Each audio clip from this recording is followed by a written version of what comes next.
if it doesn't get a permit. So Donald Trump has only been the US president for a day and a half, and companies around the globe are already feeling the pinch. They are reacting to the latest messages from the White House. One of the first initiatives on Trump's agenda, he banned the development of offshore wind parks. Lars Holte is with Deutsche Welle and joins me from Berlin now. Lars, how is this affecting German and other European companies?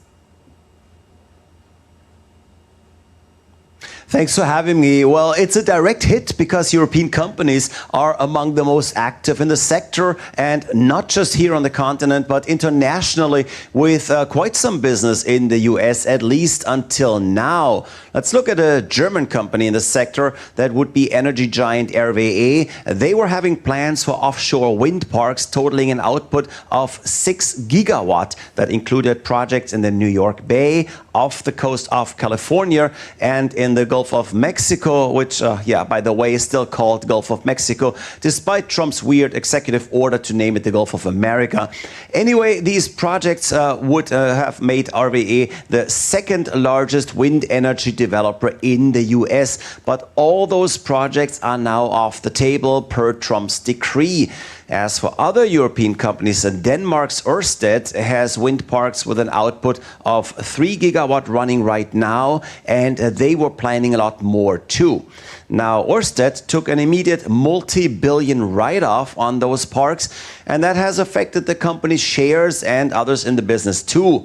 Well, to be fair, shares of these wind energy providers had been falling ever since Trump's election because his aversion to this form of energy had been well known. So as of now, Ørsted shares are down 26%. Turbine builder Vestas is down 27%, and German wind park builder Nordex has dropped by 7%.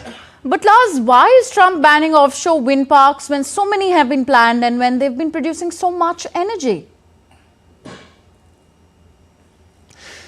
Well, it's for purely ideological reasons. Trump, as we've known for a while, operates in a post-factual environment. He has his ideas about certain topics, and facts be damned, he will decide on policy with no regards as to whether it makes sense or not.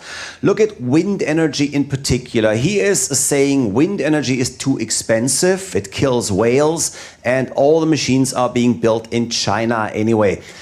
None of this is actually true. Wind energy has been growing fast in the US and around the globe, mostly because it's comparatively cheap as an energy source. It's a lot cheaper than natural gas, coal, and nuclear energy. There's also no evidence whatsoever that it impacts whales or other marine wildlife, as opposed to other energy sources, because drilling and building pipelines actually does affect wildlife. And then there's the import matter. For years, China's market share in the US wind energy has been dropping, with 95% of parts and technology now coming from Denmark, Germany, Spain, India and Mexico. So Trump being wrong with every single reason for his ban makes it clear that it won't be easy to turn this around. The new US president is not interested in facts. He simply hates wind energy, and he is posing as an old school oil and gas guy.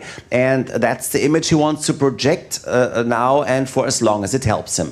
Okay, interesting. Old school oil and gas guy. That's how you put it. Thank you, Lars. Lars Holte reporting from DW Berlin. Time now for some